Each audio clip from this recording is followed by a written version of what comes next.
ఇక international relations and geopolitical issues విషయానికి వస్తే అమెరికా చెంప చెల్లుమనిపించాం, ఇజ్రాయెల్ని మోకాళ్ళ మీద కూర్చోబెట్టామని చెప్పి ఖమేనీ ప్రకటన చేశారు. ఆ తర్వాత ఐఏఈఏ నుంచి బయటకు వస్తున్నట్లుగా ఇరాన్ ప్రకటించింది. ఎన్పిటి నుంచి ఆల్రెడీ ఇరాన్ బయటకు వచ్చేసింది.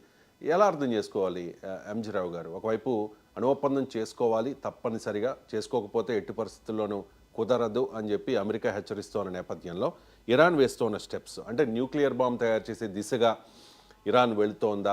అమెరికా ఆధిపత్యాన్ని సవాల్ చేస్తోందా ఇరాన్? దీని పరిణామాలు ఏ రకంగా ఉండబోతోంది? అబ్జల్యూట్లీ ఇరాన్ అనేది ప్రపంచంలోనే అతిపెద్ద అంటే ప్రపంచ పోలీస్ పాత్ర, ప్రపంచంలో అగ్రరాజ్యమైన అమెరికాని ఛాలెంజ్ చేసేస్తుందండి.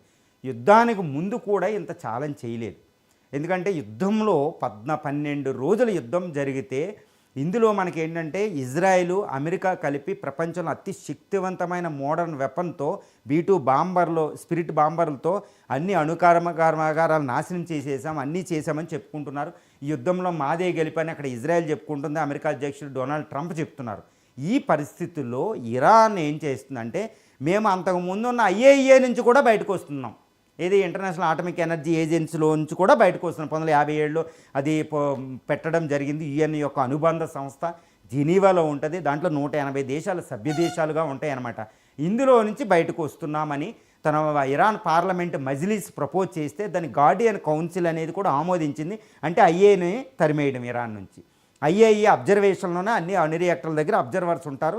ఇది పీస్ఫుల్కి ఉపయోగిస్తుందా లేదా అణు బాంబులు తయారు చేయడానికి ఈ దేశం ఉపయోగిస్తుందని ఐఏఈఏ అబ్జర్వర్స్ చూస్తారు. వాళ్ళ నుంచి బయటికి రావడం అంటే ఇంకా ఇరాన్ ఏం చేస్తుందో బయటికి తెలియదు. కాబట్టి ఇరాన్ అణు బాంబుకి వెళ్ళినా లేదా పీస్ఫుల్ పర్పస్కి ఉపయోగించినా ఇంకా ఎవ్వరికి ప్రపంచానికి తెలియదు అనమాట. అంటే అది అణుబాంబులు తయారు చేసుకుంటుందని అర్థం.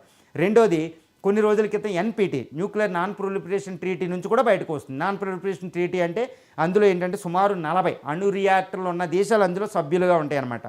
పీస్ఫుల్ పర్పస్కి ఉపయోగించడం, ఇల్లీగల్ ట్రేడ్ని నిరోధించడం, అణు బాంబులకు సంబంధించి ఈ టెక్నాలజీని ఓన్లీ మానవ కళ్యాణానికే, మానవ వినాశనానికి కాదని చెప్పి న్యూక్లియర్ అందులోంచి కూడా ఇరాన్ బయటకు వస్తుంది. అంటే ఏంటి, నా మీద ఇజ్రాయెలు అమెరికా మేము న్యూక్లియర్ డిస్కషన్ కోసం మాట్లాడుతూ అంతర్జాతీయ చట్టాలకు మేము లోబడి ఉన్నప్పుడు ఇప్పటివరకు అణుబాంబు తయారు చేయకపోతే మా మీద ఇల్లీగల్గా అంతర్జాతీయ చట్టాలను వాళ్ళు తుంగలో తొక్కి మా మీద అటాక్ చేశారు. కాబట్టి ఈరోజు నేను వాళ్ళ మాట వినను, నేను బయటకు వస్తున్నా అని ఇరాన్ ఛాలెంజ్ చేసేసింది, అమెరికాని ఛాలెంజ్ చేసేసింది. నీ యుద్ధం ఎంత, నాదే విన్నని ఖైమేని తన యొక్క బయటకు వచ్చి మొట్టమొదటి సమావేశంలో అని చెప్పడం, అంటే ప్రజలను ఉద్దేశించి సెలబ్రేట్ చేసుకోండి, మనం సాధించాం, గొప్ప సాధించాం, బయటకు వస్తున్నాం అని చెప్పి అంటే అమెరికాని ఛాలెంజ్ చేసినట్టు, ట్రంప్ అని ఛాలెంజ్ చేసినట్టు. ట్రంప్ అంటున్నారు మళ్ళీ న్యూక్లియర్ డిస్కషన్ జరిగితే 2 నెలలు అయిపోద్ది డిస్కషన్, అవసరమైతే ఇరాన్ సుప్రీం లీడర్ నేను మీట్ అవుతానని చెప్తున్నారు.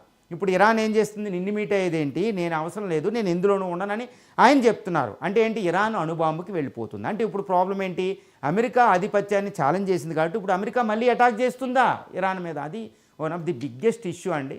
ఇది మళ్ళీ అంటే యుద్ధానికి దారి తీస్తుందా? ఎందుకంటే ఇజ్రాయెల్ అమెరికాకి ఇది పెద్ద అవమానం. ఇది ట్రంప్కి చెప్పాలంటే మళ్ళీ ఇరాన్ ఒకప్పుడు లేకుండా వెళ్ళిపోయింది. 5 డిస్కషన్ న్యూక్లియర్ డీల్ కోసం 5 రౌండ్స్ అయ్యి 6వ రౌండ్ అప్పుడు ఇజ్రాయెల్ అటాక్ చేసింది. అది అమెరికా ప్రోద్బలంతో. కాబట్టి తర్వాత అమెరికా కూడా బాంబులేసి బాంబులేసి దాని మీద అటాక్ చేసింది. కాబట్టి ఇంక ఇరాన్ వాళ్ళు నన్ను చేశారు చూడండి అంతర్జాతీయ చట్టాలను ఉల్లంఘించి, మరి నేను కూడా ఎందుకు ఉండాలి, నాకు సార్వభౌమత్వం ఉంటుంది, కానీ నేను న్యూక్లియర్ బాంబులు తయారు చేయను, కానీ నా న్యూక్లియర్ రైట్ని మాత్రం వదులుకోను అని ఇరాన్ చెప్తుంది.